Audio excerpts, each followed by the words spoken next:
বউয়ের গহনা বন্ধক দিয়েছে, কারো এই মার গহনা বন্ধক দিয়েছে, মা বাবার জমিন বিক্রি করে মানুষের যেতে চেয়েছি। আমরা প্রবেশ কল্যাণ থেকে ঋণ তুলেছি, এখানে টাকা 2.5 বছরে প্রায় আমাদের 8 লক্ষ 9 লক্ষ টাকা সুদে আসলে হয়ে গেছে।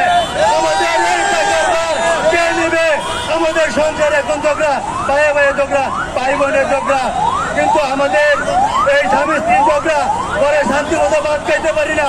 আমাদেরকে অতি তাড়াতাড়ি মালয়েশিয়া নেওয়ার জন্য ডক্টর ইউনূস স্যার এবং আসিফুল স্যারকে অনুরোধ জানাচ্ছি, আমাদেরকে যেন অতি তাড়াতাড়ি জানুয়ারি মাসের ভিতরে মালয়েশিয়া নেওয়া হয়। যদি আমাদের দাবি আজকে মেনে না নেওয়া হয়, আমরা অবস্থান কর্মসূচি অব্যাহত রাখবো। প্রয়োজনে যদি 1 সপ্তাহ থাকতে হয়, আমরা 1 সপ্তাহে রাজপথে থাকবো।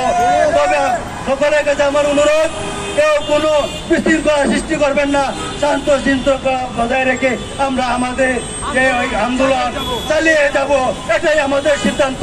যদি আমাদেরকে বাস্তবায়ন রূপে বলা হয়, হাতে কলমে লিখে দিতে হবে, এত তারিখের মধ্যে আপনাদেরকে নেওয়া হবে, তাহলে আমরা এই অবরোধ প্রত্যাহার করবো না।